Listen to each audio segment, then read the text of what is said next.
DBC নিউজের নিয়মিত আয়োজন সংবাদ সম্প্রসারণে সবাইকে স্বাগত জানাচ্ছি আমি রেদওয়ান আহমেদ। দিনের বাছাই করা সংবাদ এবং এর পর্যালোচনা নিয়ে সংবাদ সম্প্রসারণে আজ অতিথি হিসেবে অনলাইনে নিযুক্ত রয়েছেন বাংলাদেশ প্রতিদিনের নির্বাহী সম্পাদক মঞ্জুরুল ইসলাম এবং দৈনিক সমকালের সহকারী সম্পাদক সাইফুর রহমান তপন। স্বাগত জানাচ্ছি আপনাদের দুজনকেই সংবাদ সম্প্রসারণে। আমরা দিনের বাছাইকৃত সংবাদ নিয়ে আলোচনা করে থাকি।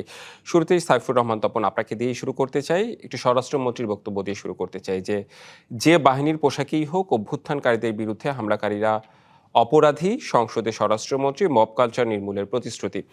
আহ, এই বার্তার মধ্য দিয়ে আসলে উনি কি বোঝাতে চেয়েছেন? মাঝখানে যে বিষয়টি উঠে এসেছিল যে সামাজিক যোগাযোগ মাধ্যম কিংবা অনেকেই যে পুলিশ হত্যার বিচার, এরকম একটা বিষয় চলে এসেছিল। তো আজকে স্বরাষ্ট্রমন্ত্রী যেটি বললেন, এটি দিয়ে আসলে কোন বিষয়গুলোকে ইঙ্গিত করা হয়েছে? আপনি যদি একটু বলতেন আপনার মন্তব্য। এখানে ওনার বক্তব্যের দুইটা অংশ। একটা অংশ হলো উনি বলছেন যে পোশাকেই থাকুক না কেন অথবা যে পরিচয়ই হোক না কেন, যারা আন্দোলনকারীদের উপর হামলা করেছে তাদের বিচার হবে। এটার সাথে কারো কোনো দ্বিমত নেই, কিন্তু তার আরেকটা অংশ আছে। উনি যেখানে বলেছেন যে যদি পুলিশ হত্যার বিচার করতে হয় তাহলে রাজাকার হত্যার দায় মুক্তিযোদ্ধাদেরও বিচার করতে হবে। প্রথমত এই তুলনাটা একেবারেই অপ্রাসঙ্গিক, এটা মিলে না। দ্বিতীয়ত হলো, যারা যে পুলিশ হত্যার বিচারের কথা বলা হচ্ছে সেটা হলো যে পুলিশরা নিরীহ, যে পুলিশরা আক্রান্ত, পুলিশদেরকে নির্মমভাবে পুড়িয়ে হত্যা করা হয়েছে, অর্থাৎ তারা ভিকটিম, সেই বিচারটা করার কথা বলা হচ্ছে। এখানে বলা হচ্ছে না যে পুলিশ আন্দোলনকারীদের উপর গুলি চালিয়েছে সেই পুলিশকে ক্ষমা করতে হবে অথবা সেই পুলিশকে এখানে ইন্ডেমনিটি দিতে হবে, বিষয়টা কিন্তু সেটা না। আচ্ছা, কিন্তু উনি কৌশলে দুটো জিনিসকে এক করে একটা ন্যায্য জিনিসকে উনি চাপা দিয়ে দিলেন। এটা খুব ক্ষতিকর, কারণ এখানে বুঝতে হবে যে 1971 সালে যে মুক্তিযুদ্ধটা হয়েছিল সেটা হয়েছিল একটা নতুন রাষ্ট্র প্রতিষ্ঠা করার জন্য, একটা নতুন জাতির উদ্ভব ঘটেছিল। আর গণঅভ্যুত্থান যেটা হয়েছে এটা কিন্তু নতুন রাষ্ট্র প্রতিষ্ঠার জন্য মানে অভ্যুত্থানটা হয়নি। তার প্রমাণ হলো যে বিএনপি এখন খুব কড়াকড়ি ভাবে বলছে সংবিধানের বাইরে তারা যাবে না। সংবিধান রক্ষিত হচ্ছে মানেই হলো ওই রাষ্ট্রটা টিকে আছে সেটা। তাহলে ওই রাষ্ট্রের একটা অন্যতম বাহিনী, রাষ্ট্রের অন্যতম ইনস্ট্রুমেন্ট, সেই ইনস্ট্রুমেন্টকে আপনি তার মনোবলকে ধ্বংস করে দিয়ে তাকে তার ন্যায্য যে দাবি, সেই দাবিকে চাপা দিয়ে আপনার রাষ্ট্রকে কার্যকর রাখতে পারবে না। আপনার খেয়াল থাকার কথা, মাত্র 2-3 দিন আগেই আমি পুলিশের আইজিপির একটা বক্তব্য দেখেছি, রাজশাহীতে সম্ভবত। তিনি বলেছেন পুলিশ হত্যা সহ সব হত্যার বিচার হবে। তাহলে কে সত্যটা বলছেন, কে মানে ন্যায্য কথাটা বলছেন? তো আমরা এখন বলছি যে পুলিশ হত্যার বিচার করতে হবে, এটা রাষ্ট্রের প্রয়োজনের দরকার, রাষ্ট্রের যে সক্ষমতা, রাষ্ট্রের যে সভরেন্টি। আমি বলছি না যে এখানে মানে জনগণের উপরে রাষ্ট্রকে ইম্পোজ করা হচ্ছে। বলা হচ্ছে যারা হত্যা করেছে, নিরীহ পুলিশকে যারা হত্যা করেছে, আগুন দিয়ে পুড়িয়ে দিয়েছে, তারা জনগণ, তারা কারা সেটা ফাইন্ড আউট করা উচিত, খুঁজে বের করা উচিত। এটা রাষ্ট্রের সংহতির প্রয়োজনের দরকার এবং রাষ্ট্রের ইনস্ট্রুমেন্টকে সক্ষম রাখার জন্য এই বিষয়টা দরকার। নাহলে ভবিষ্যতে এই যে একটা ইনস্ট্যান্স তৈরি হচ্ছে, এটা ভবিষ্যতে কিন্তু অন্যভাবে আসবে। সেটা জি, নিশ্চয়ই। আরেকজন অতিথি আমাদের সাথে রয়েছে, আমরা একটু তার মন্তব্য শুনে আসি। মঞ্জুরুল ইসলাম, এই বিষয়ে আসলে আপনার মন্তব্য আমি একটু জানতে চাই যে স্বরাষ্ট্রমন্ত্রী আসলে কোন বিষয়টিকে ইঙ্গিত করেছে, মানে আপনার কাছে আসলে কি মনে হলো? তপন সাহেব যে কথাটা বলেছেন এর পাশাপাশি আরেকটা কথা কিন্তু স্বরাষ্ট্রমন্ত্রী বলেছেন যে মুক্তিযুদ্ধের মতো জুলাই যোদ্ধাদের কিন্তু সুরক্ষা থাকবে, এই পার্টটাও কিন্তু আছে। তো অনেকগুলা মেসেজ কিন্তু এই বক্তব্যের মধ্যে, শুধু একদম খুব সরলভাবে বক্তব্যটা দেখলে হবে না, এই বক্তব্যটার মধ্যে অনেকগুলা মেসেজ আছে। জুলাই যোদ্ধাদের সুরক্ষাটা কিভাবে হবে, পুলিশকে যারা হত্যা করেছে, নিরীহ পুলিশ যারা হত্যা করেছে তাদের কিভাবে হবে, যারা জুলাই যোদ্ধাদের উপর যে সমস্ত পুলিশ গুলি চালিয়েছে সেটার কিভাবে বিচার হবে, সবকিছুর মধ্যেই কিন্তু এই অনেকগুলা মেসেজ আছে। তবে একটা মেসেজ এটা পরিষ্কার হুম যে জুলাই বিপ্লবের সময়, জুলাই আন্দোলনের সময় যেই পুলিশগুলা হত্যা করা হয়েছে সেই পুলিশগুলো হত্যার কিন্তু বিচার হয়। কারণ পুলিশ হত্যার বিচার কিন্তু কখনো তামাদি হয় না। এবং পুলিশ করে কি, এই যে যতগুলা পুলিশের হত্যাকাণ্ড ঘটেছে সবগুলার কিন্তু তারা জিডি করে রেখেছে এবং কোন কোন ম্যাক্সিমাম ক্ষেত্রে কিন্তু মামলাও করে রেখেছে। সময় মতো সুযোগ মতো এই মামলাগুলা কিন্তু দাঁড়াবে এবং মামলাগুলা কিন্তু কোর্টে যাবে। কারণ আপনার এই যে থানাগুলো আক্রান্ত হয়েছে, যে একজন পুলিশ, আমার তো মনে আছে একজন পুলিশ সে ইউনিফর্ম খুলে ব্যাগের মধ্যে রেখে আসছিলেন, সেই ইউনিফর্ম ব্যাগের মধ্যে থাকা অবস্থায় তাকে পিটিয়ে ঝুলিয়ে রাখা হয়েছিল। হ্যাঁ, সেই সময় একটা মবের কারণে এরকম একটা মানে একটা বর্বর ঘটনা ঘটেছে, ঠিক আছে, কিন্তু হুম ওই যে পুলিশটা, যে ব্যক্তি মবকে ভয় পেয়ে নিজের ইউনিফর্ম খুলে ব্যাগের মধ্যে ভরে আসছিলেন, তিনি কি কোনো ওই মবকারীদের বা জুলাই বিপ্লবীদের কারো গায়ে কি হাত দিয়েছিলেন? তিনি কি গুলি করেছিলেন? তখন সেইটা ভাবার কিন্তু তখন কোনো সুযোগ ছিল না। তখন হলো পুলিশের উপর মানুষের আক্রোশটা ছিল। কারণ হলো কি, 16 বছর পুলিশ আর পুলিশ থাকে নাই, পুলিশ হয়ে গেছে একটা দলীয় বাহিনীর মতো, দলীয় ক্যাডারের মতো পুলিশের ভূমিকা ছিল। পুলিশ পুলিশকে স্বাধীনভাবে কাজ করতে দেয়া হয়নি।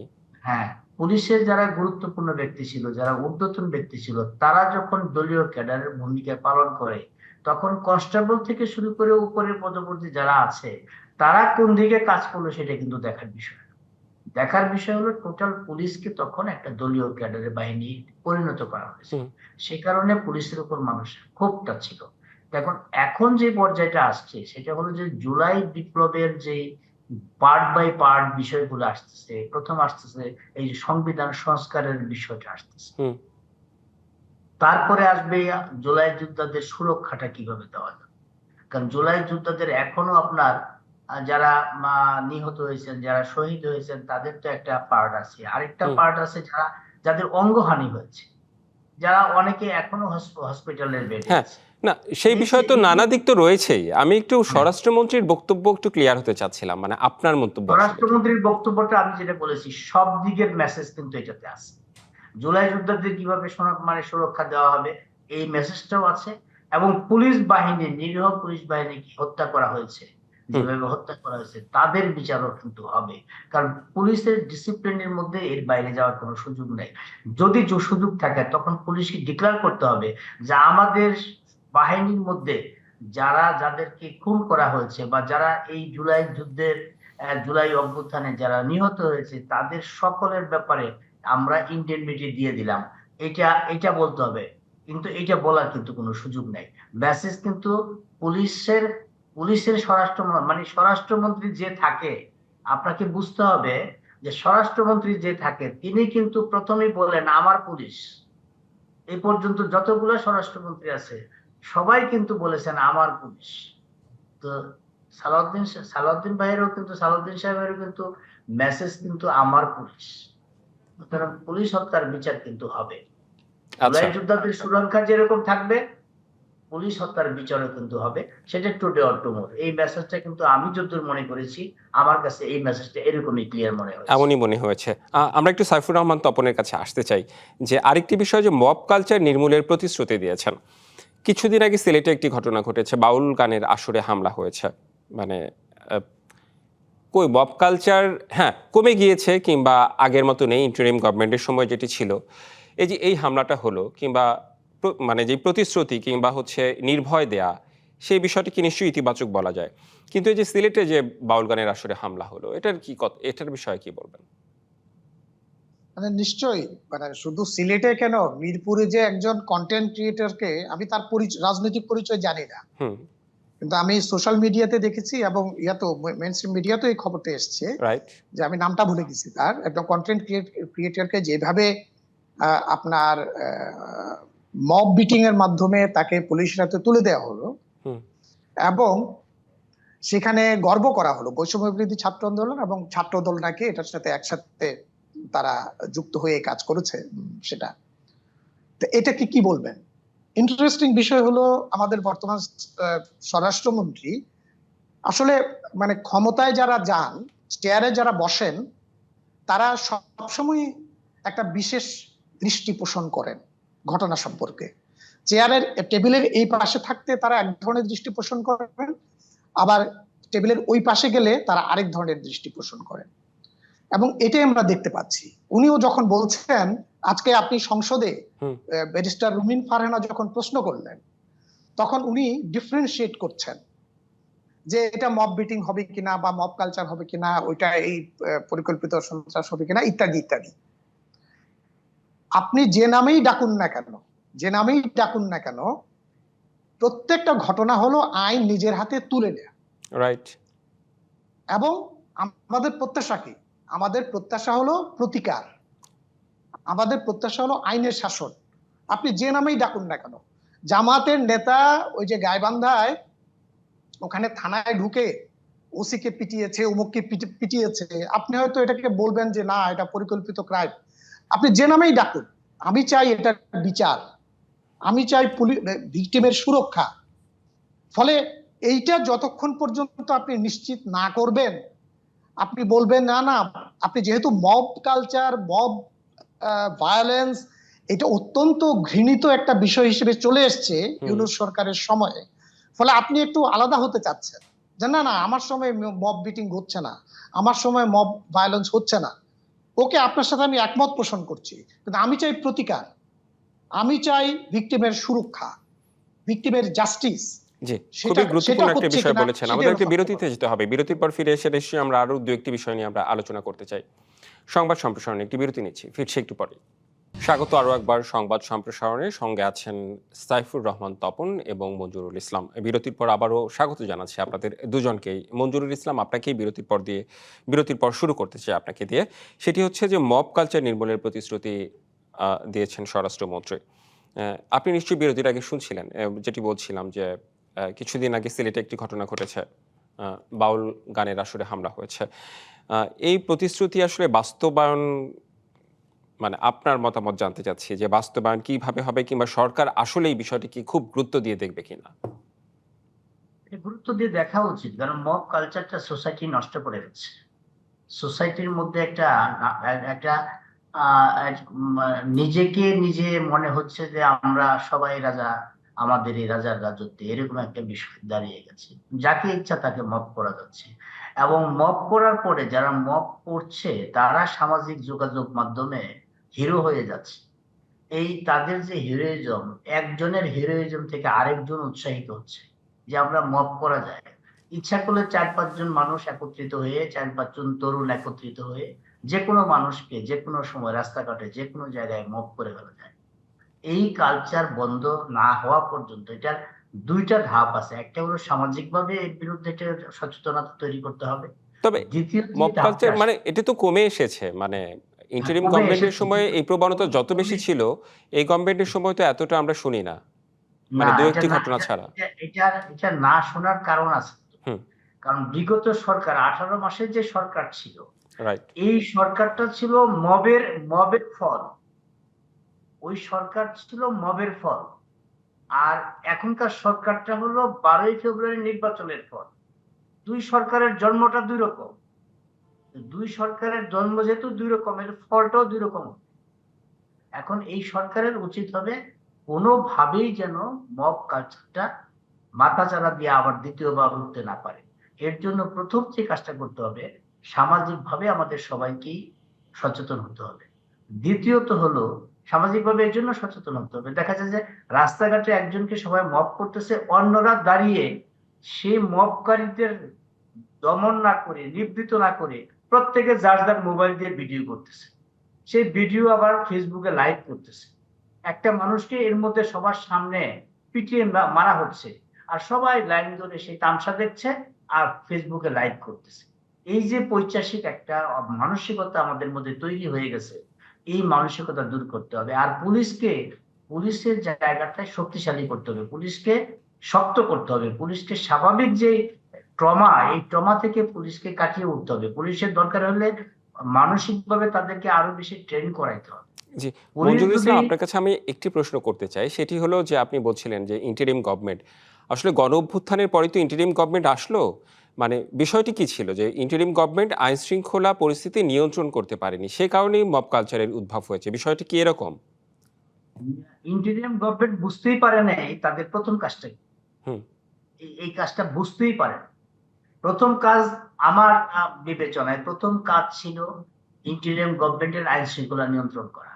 যে সমস্ত থানা পোড়ানো হয়েছে সেই সমস্ত থানা দ্রুত মেরামত করা সম্ভব না হলো ওই সমস্ত থানায় ফোর্স দেওয়া, যে সমস্ত অস্ত্রগুলা হারিয়ে গেছে, লুট হয়েছে, সেই অস্ত্র উদ্ধারের চেষ্টা করা, থানায় যানবাহন দেওয়া এবং পুলিশের কাজে নিয়োজিত করা। আপনি দেখেন যে বাংলাদেশের ইতিহাসে কেন, পৃথিবীর কোন ইতিহাসে আপনি পাবেন না পুলিশকে পাহারা দেয় আনসার, সেটা বাংলাদেশে হয়েছে। যদি ওই ইন্টেরিয়াম গভর্নমেন্ট এই কাজটা করতেন তখন কিন্তু এই সমস্যাটা হতো না। ইন্টেরিয়াম গভর্নমেন্ট দ্বিতীয় যে কাজটা করা উচিত ছিল দেশের অর্থনীতি ঠিক রাখার জন্য ব্যাংকিং সেক্টর এবং অর্থনৈতিক বিষয়কে সুরক্ষিত করা, সেটা তারা না করে কি করলো, তারা করলো সংস্কারে চলে গেলো। সংস্কারের জন্য 11টা কমিটি করলো, সেই সংস্কার আবার রিফাইন করার জন্য আবার ঐক্যমত্য কমিশন করলো। এই করতে করতে তারা তাদের উদ্দেশ্যটাই ছিল এটা আস্তে আস্তে টাইম কিলিং করে এখন যে ডিপ টেস্টের কথা বলা হচ্ছে, যেটা আসিফ মাহমুদ বলছেন, তাদের টার্গেটটাই ছিল 29-30 পর্যন্ত যাওয়া। সেই টার্গেট করে কিন্তু একের পর এক এই সংস্কার এটা সেটা আলোচনা করে তারপরে তারা নির্বাচন দিয়ে একসময় চলে যাবে, এইটা ছিল প্ল্যান। সেই প্ল্যানটা বাস্তবায়ন না হওয়ার কারণে কিন্তু তারা সংস্কারটাও করতে পারে নাই, সংস্কারের প্রস্তাবও বাস্তবায়ন করতে পারে নাই, আইন শৃঙ্খলা জি, নিয়ন্ত্রণ করতে পারে নাই, মানে নানা অর্থনৈতিক। আঙ্গিক রয়েছে। আমরা যদি মানে বিস্তর আলোচনা করি আসলে অনেক সময় চলে যাবে। আরেকজন অতিথি রয়েছে আমাদের সাথে, আমরা একটু তার সাথেও কথা বলতে চাই। সাইফুর রহমান তপন, আপনার সাথে আমি যে বিষয়টি নিয়ে কথা বলতে, আজকে জামায়াতের আইনজীবী বলেছেন যে গণভোট বাতিল করা হলে জাতীয় সংসদের আইনি বৈধতা হুমকির মুখে পড়বে। আপনার কাছে একটু জানতে চাই সাইফুর রহমান তপন। না, এটা তো তাদের মন গড়া কথা। এটা হুম। কোন সংবিধান বিশেষজ্ঞ, সত্যিকার অর্থে সংবিধান বুঝেন, আমি তাদের মুখে এই ধরনের কথা বলি না। পার্টিজান লোক ছাড়া ইন্ডিপেন্ডেন্ট সংবিধান বিশেষজ্ঞ আমি কারো মুখে এই ধরনের কথা শুনি না। আর এটা তো সিম্পল জিনিস, এটা যে সংবিধানের ধারা যদি আপনি অক্ষুণ্ণ রাখেন তবেই সংবিধান বেঁচে থাকবে, আর সংবিধান যদি ধারা অক্ষুণ্ণ না রাখেন তাহলে সংবিধান মরে যাবে। ফলে এই যে গণভোটের কথা তারা বলছে, গণভোট হলো সংবিধানের বাইরের একটা বিষয়, এটা সাদা চোখেই দেখা যায়। সেটা তারা নিজেরাই বলছে, যুক্তি দিচ্ছে। আমাদের সরকারই তো সংবিধান মেনে আসেনি, তারা যুক্তি দিয়েছে কিন্তু সেটা।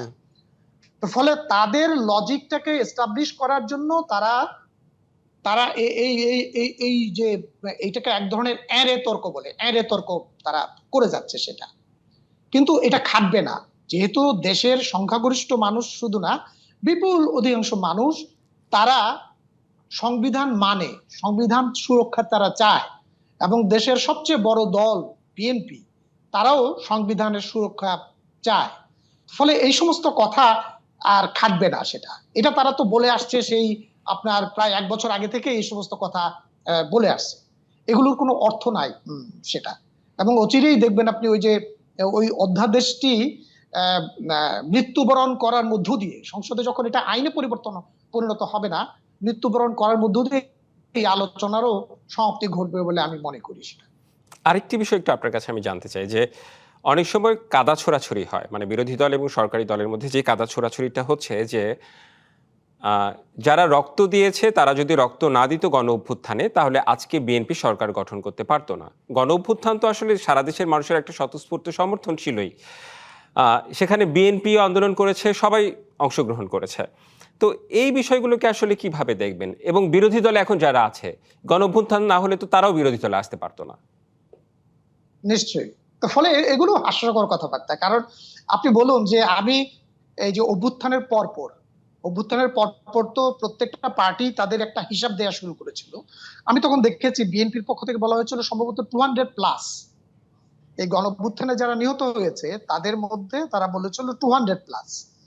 এবং যে সরকারি রেকর্ডে ধরেন 800 সামথিং, আর জাতিসংঘ 1400-র একটা কথা বলেছে, সেটা যদিও তারা ডিটেইল করে নাই, সেই তালিকা কিন্তু তাদের কাছে নাই, তারা বিভিন্ন জায়গা থেকে নিয়ে তারা বলেছে তাদের কাছে মনে হয়েছে যে 1400 প্লাস এরকম নিহত হয়েছে।